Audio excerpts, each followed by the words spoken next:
طرح طرح کی بولیاں لوگ بول رہے ہیں ایمان کو خراب کرنے کے لیے، کہانیاں سناتے ہیں، تاریخ کی کتابوں کے حوالے دے کر عقیدے کو خراب کرتے ہیں۔ ہمارے لیے عقیدے کا معیار سب سے پہلے قرآن پاک ہے، اس کے بعد حدیث مبارکہ ہے۔ قرآن اور حدیث سے عقیدہ سیکھا جاتا ہے۔ تاریخ کی کتاب کی ہر اس روایت کو ہم مانتے ہیں جو قرآن اور حدیث کے مطابق ہے، اور ہر وہ روایت جو قرآن کے خلاف ہے، جہاں قرآن اور تاریخ کی روایت ٹکرائے تو آپ نے لینا کس کو ہے اور چھوڑنا کس کو ہے؟ تاریخ کی کتابیں تو کئی کتابیں ایسی ہیں حضور کے اعلان نبوت کے 400 سال بعد لکھی گئی ہیں، کوئی 500 سال بعد لکھی گئی ہیں۔ تو بعض لوگوں کا عقیدہ چل ہی تاریخ کی کتابوں پر رہا ہے۔ علماء میرے دائیں بائیں بیٹھے ہیں، بڑی ذمہ داری سے یہ بات کر رہا ہوں، اگر وہ لوگ قرآن کو معیار بنا لیں ان کا مسلک ہی ختم ہو جاتا ہے، کیونکہ ان کا مسلک چل ہی من گھڑت باتوں پہ رہا ہے، ان کا مسلک چل ہی قصہ کہانیوں پہ رہا ہے اور تاریخ کی روایات پہ چل رہا ہے۔ اگر قرآن کو معیار بنا لیں اور نص قطعی کو معیار بنا لیں، دین سیکھنے کے لیے جو اصول دین ہیں ان کو معیار بنا لیں تو کئی عقائد، کئی مسلک ایسے ہیں جو ختم ہو جائیں۔ اگر قرآن اور حدیث سے عقیدہ ثابت ہے تو الحمدللہ اہل سنت و جماعت کا ثابت ہے۔ ہم کسی ذی احترام ہستی کے بے ادب نہیں ہیں، توحید کو بیان کرتے ہیں تو اس کے تقاضوں کے ساتھ، رسولوں کو مانتے ہیں تو اس طرح جس طرح اللہ قرآن میں منواتا ہے۔ ایک ہے اپنی مرضی سے ماننا، ایک ہے جس طرح اللہ منوائے اس طرح ماننا۔ اگر کوئی کہے کہ میں اپنی مرضی سے مانوں گا اور جس طرح قرآن منوائے اس طرح وہ نہ مانے تو کیا وہ مسلمان ہو سکتا ہے؟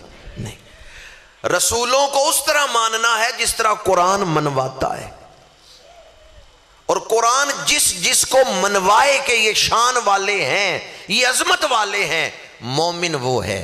قرآن کو وہ مانتا ہے کہ جسے قرآن منوائے وہ اس کو مان لے۔ صحابہ کرام قرآنی شخصیات ہیں۔ صحابہ کون ہیں؟ قرآنی شخصیات ہیں۔ قرآن ان کی شان بیان کرتا ہے، اللہ ان کی شان بیان کرتا ہے۔ یہ عین ممکن ہے میں کسی کی شان بیان کروں اور شان بیان کرنے میں غلطی کر جاؤں، اس بندے کے اندر وہ شان نہ ہو یا وہ اس اہل نہ ہو اور میں اس کی شان بیان کر دوں، لیکن اللہ کی ذات اس عیب سے پاک ہے۔ میں تو ظاہر کو ہی دیکھوں گا، آپ کسی کی شان بیان کریں گے ظاہر کو ہی دیکھیں گے، اللہ ظاہر کو بھی دیکھ رہا ہے، باطن کو بھی دیکھ رہا ہے۔ قرآن پاک میں اللہ کریم نے صحابہ کا ظاہر بھی بیان کیا ہے، ان کا باطن بھی بیان کیا ہے۔ جن کا باطن اللہ قرآن میں بیان کرے، اب بھی کوئی ان کی شان نہ مانے تو وہ قرآن کا گستاخ ہے یا نہیں؟ محمد الرسول اللہ، اللہ کریم نے اپنے محبوب کی شان رسالت کو بیان کیا۔ حضرت سیدنا محمد صلی اللہ علیہ وآلہ وسلم اللہ کے رسول ہیں۔ والذین معہ، وہ جو آپ کے ہو گئے، اشداء علی الکفار، مقابلے کے وقت کافروں کے سامنے وہ بڑے سخت ہیں، بزدل، ڈر کے بھاگنے والے نہیں ہیں۔ اشداء علی الکفار، کافروں کے مقابلے میں بڑے سخت ہیں۔ رحماء بینہم، آپس میں بڑے نرم دل ہیں۔ آگے فرمایا تراہم رکعن سجدا، یہ ظاہر کو بیان کیا ہے، آپ دیکھیں گے کہ وہ رکوع کر رہے ہیں، سجدے کر رہے ہیں۔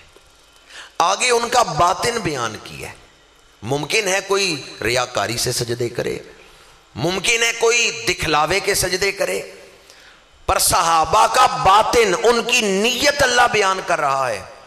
یبتغون فضلا من اللہ ورضوانا، ان کے باطن میں نیت ہے تو یہ ہے وہ اللہ کی رضا کو تلاش کر رہے ہیں.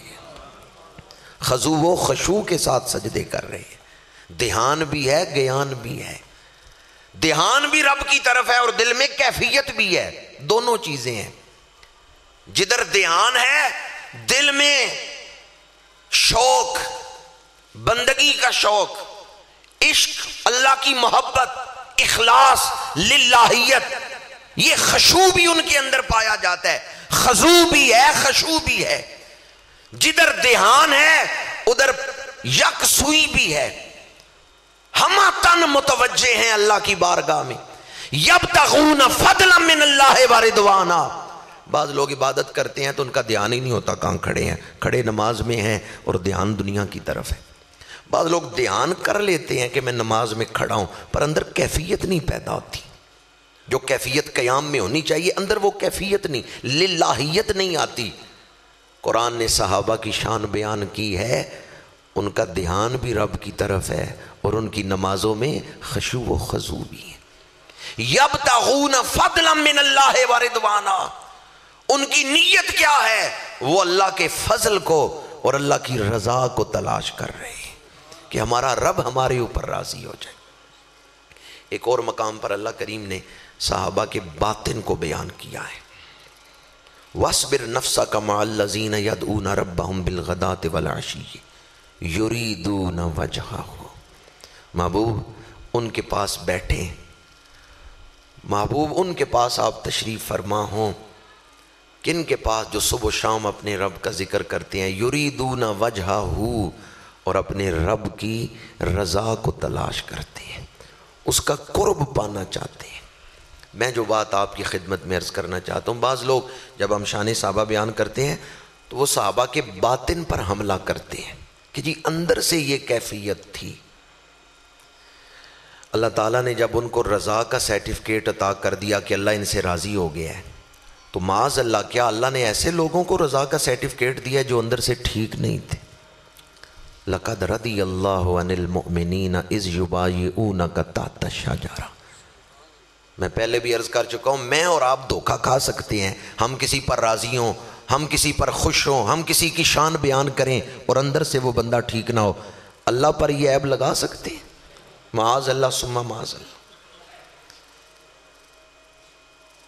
میرے آقا کریم اسلام کی تبلیغ کر رہے ہیں، مشرکین راستے میں کانٹے بچھا رہے ہیں. میرے آقا کریم مقام ملتزم پہ کھڑے دعا مانگتے ہیں، اللہم اید الاسلام بے عمر بن الخطاب. الہی عمر بن خطاب کے ذریعے اسلام کی مدد فرما. کس کی مدد فرما؟ آج کسی واعظ سے، کسی مبلغ سے، کسی ذاکر سے نہ پوچھیں کہ فاروق اعظم کون ہے، نگاہ مصطفیٰ سے پوچھیں فاروق اعظم کون ہے. دعائے مصطفیٰ سے پوچھیں فاروق اعظم کون ہے. میرے آقا کریم نے انہیں مانگا ہے، یا اللہ عمر عطا کر دے.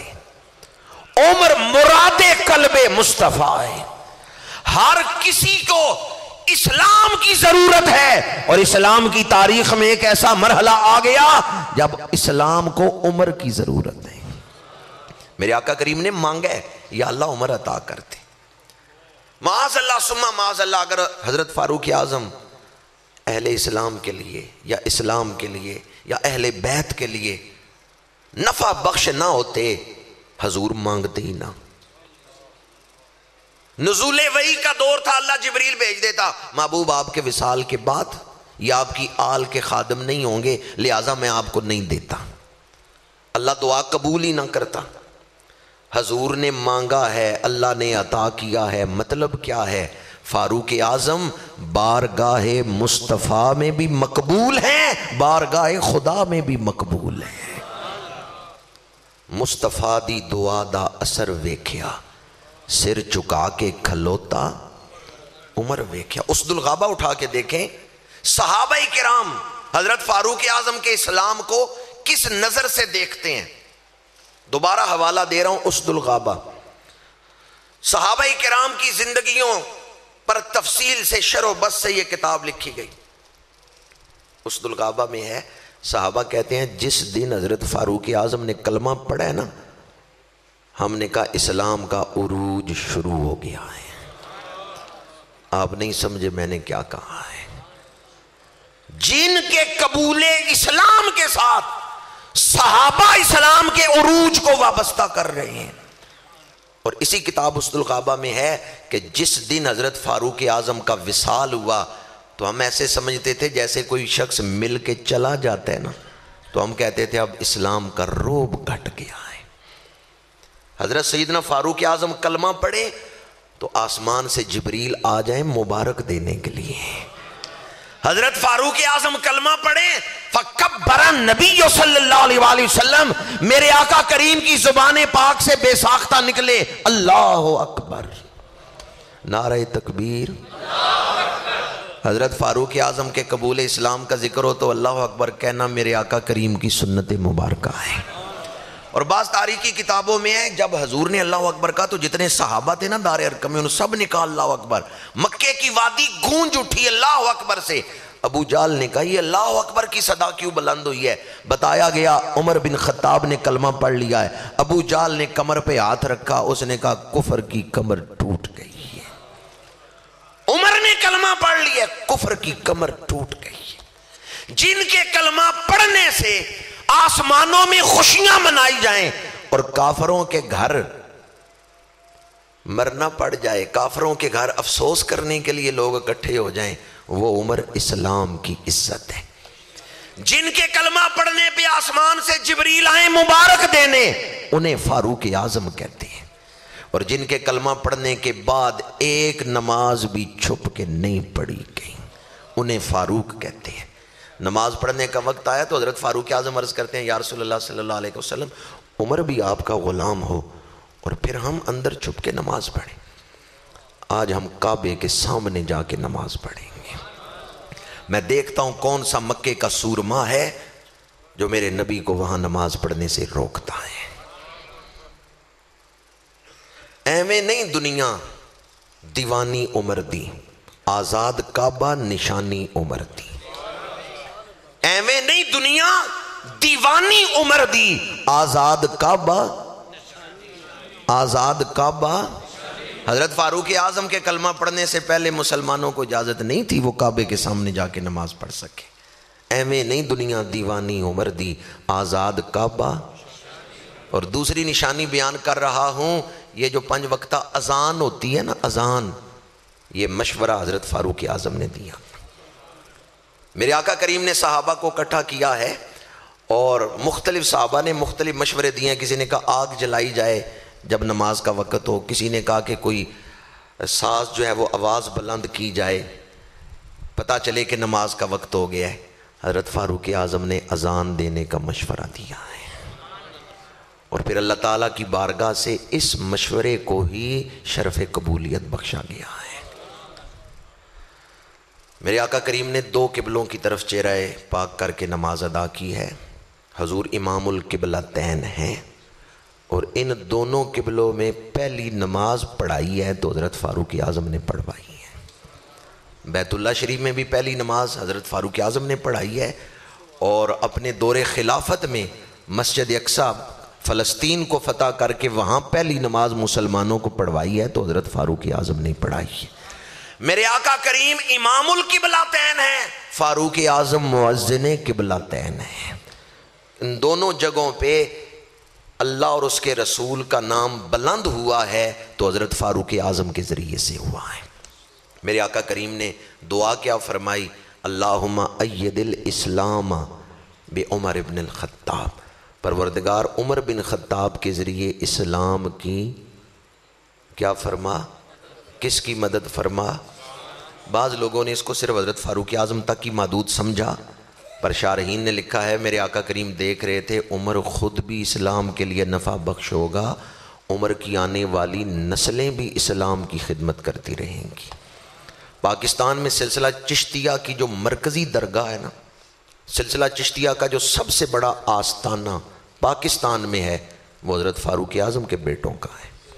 پاک پتن شریف، حضرت بابا فرید الدین مسعود گنج شکر کی رگوں میں فاروق اعظم کا خون ہے. یہ اولاد ہیں حضرت فاروق اعظم کی.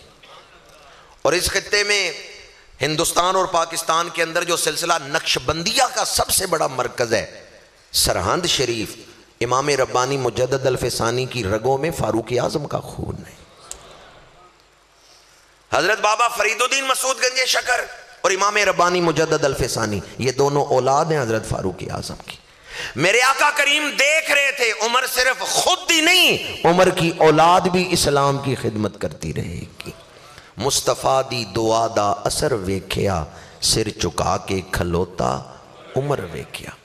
میرے آقا کریم کے مراد حضرت فاروق اعظم 10 سال 6 ماہ اور چند دن آپ نے خلافت کی ہے، تو ان 10 سالوں میں 4000 مسجدیں بنوائی ہیں.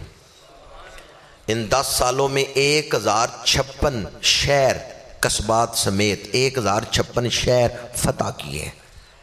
آپ کوئی حساب کر کے جلدی سے بتا سکتا ہے بھی 10 سالوں میں 1000 شہر فتح ہو تو کتنے دنوں میں ایک شہر فتح کیا آپ نے؟ 3 سے 4 دنوں میں آپ کی خلافت کے دوران اوسطن ہر تیسرے سے چوتھے دن ایک شہر حضرت فاروق اعظم نے فتح کیا ہے. 10 سالوں میں 1056 شہر اور 10 سالوں میں 4000 مسجدیں آپ نے بنوائی ہیں.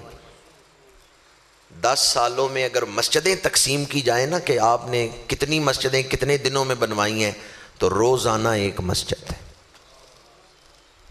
اس ہستی کا نام فاروق اعظم ہے. 10 سال 6 ماہ میں جو دن بنتے ہیں وہ دن تھوڑے ہیں، مسجدیں آپ نے زیادہ بنوائی ہیں. حضرت فاروق اعظم سے اسلام کو تقویت کتنی ملی، حضرت فاروق اعظم سے اسلام مضبوط کتنا ہوا ہے. حضرت فاروق اعظم کی خلافت کے دن تھوڑے ہیں، مسجدوں کی تعداد زیادہ ہے جو آپ نے بنوائی. اسی لیے امریکہ سے کتاب شائع ہو اور صدیوں بعد شائع ہو، امریکی اسکالر مائیکل ایچ ہارٹ، اس کو صدیوں بعد بھی فاروق اعظم کا عدل نظر آتا ہے اور فاروق اعظم کا تدبر نظر آتا ہے. صدیوں بعد بھی مائیکل ایچ ہارٹ نے کتاب لکھی ہے دا 100، دنیا کے 100 مؤثر آدمی. اس میں اس نے سب سے پہلے نمبر پر میرے اور آپ کے آقا کریم کا ذکر کیا ہے. حضرت عیسیٰ حضرت موسیٰ کا ذکر اس نے بعد میں کیا ہے، پر ٹاپ آف دی لسٹ پہلے نمبر پہ ہمارے آقا کریم کا ذکر کیا ہے. اور پہلے پیرے میں وہ لکھتا ہے کہ رسول عربی جیسی ہستی تاریخ انسانیت میں نہیں آئی. اور پھر حضور کی امت میں سے اس نے جو ذکر کیا ہے تو حضرت فاروق اعظم کا ذکر کیا ہے. اور حضرت فاروق اعظم کے تدبر اور عدل کو اس نے بیان کیا ہے. ہمارے سلف صالحین کا معمول تھا دعا قبول نہ ہوتی ہو عدل فاروقی کا واسطہ دے کے دعا کرو، اللہ دعا قبول فرما لے گا. یا اللہ فاروق اعظم کی عدل کا واسطہ دعا قبول کر. یہ ہمارے اولیاء کا طریقہ تھا. کون نہیں جانتا حضرت سید عثمان مروندی لال شہباز قلندر کو؟ سیون شریف آپ سب جانتے ہیں، سندھ میں بہت بڑا مرکز ہے. حضرت سید عثمان مروندی لال شہباز قلندر، ان کی سیرت پڑھ کے دیکھیں. جب وہ کسی کو دم کرتے تھے تو کس طرح دم کرتے تھے؟ کوئی بندہ آیا دم کروانے، آپ سورۃ فاتحہ پڑھ کے دم کرتے تھے. لیکن سورۃ فاتحہ پڑھنے کے بعد پھونک مارنے سے پہلے دعا مانگتے تھے، یا اللہ قرآن کا واسطہ، حضور کی رسالت کا واسطہ، خلفائے راشدین کی عظمت کا واسطہ اس کو صحت عطا کر دیں.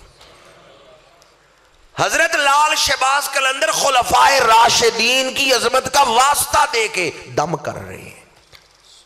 حضرت سعد بن ابی وقاص صحابہ کا لشکر لے کے جا رہے ہیں دور فاروق اعظم میں. دریائے دجلہ آ گیا. صحابہ نے کہا پل کوئی نہیں، کشتیاں کوئی نہیں، دریا کیسے پار کریں؟ تاریخ اٹھا کے دیکھیں. حضرت سعد بن ابی وقاص نے کہا اے دریا، ہم عمر کے بھیجے ہوئے آئے ہیں اور عمر نے ہمیں بھیجے اللہ کا نام بلند کرنے کے لیے. میں اپنے سپاہیوں کو حکم دے رہا ہوں گھوڑے دریا میں ڈالو. اے دریا عمر کا حیا کرنا.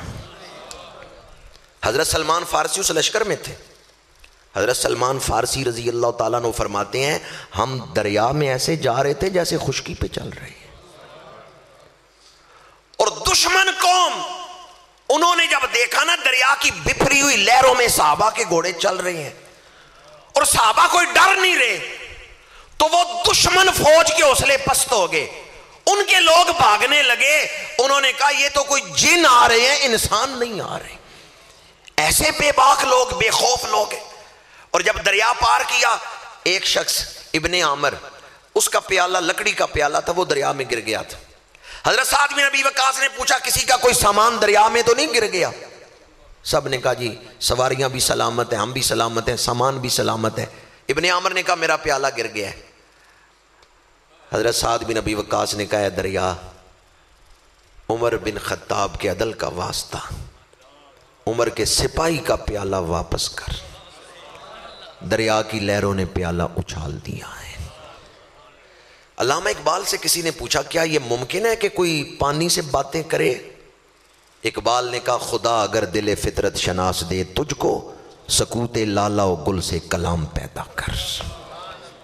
یہ ایک حدیث قدسی کا ترجمہ ہے کہ اللہ تعالیٰ جب اپنے بندے کو نوافل کے ذریعے بندہ قریب ہوتا ہے، اللہ اسے اپنا محبوب بنا لیتا ہے، پھر آنکھیں اس بندے کی ہیں دیکھنا خدا کا ہے، کان اس بندے کے ہیں سننا خدا کا ہے، ہاتھ اس بندے کے ہیں پکڑنا خدا کا ہے، پیر اس بندے کے ہیں چلنا خدا کا ہے۔ خدا حلول سے پاک ہے، کسی کے اندر داخل ہونے سے پاک ہے۔ پھر اس کا مطلب کیا ہے؟ اللہ اس بندے کو روحانی طاقت عطا فرما دیتا ہے، اللہ اس بندے کو ایک ایسا نور عطا کر دیتا ہے، ایک ایسا روب عطا کر دیتا ہے۔ اقبال کہتے ہیں خدا اگر دل فطرت شناس دے تجھ کو، سکوت لالا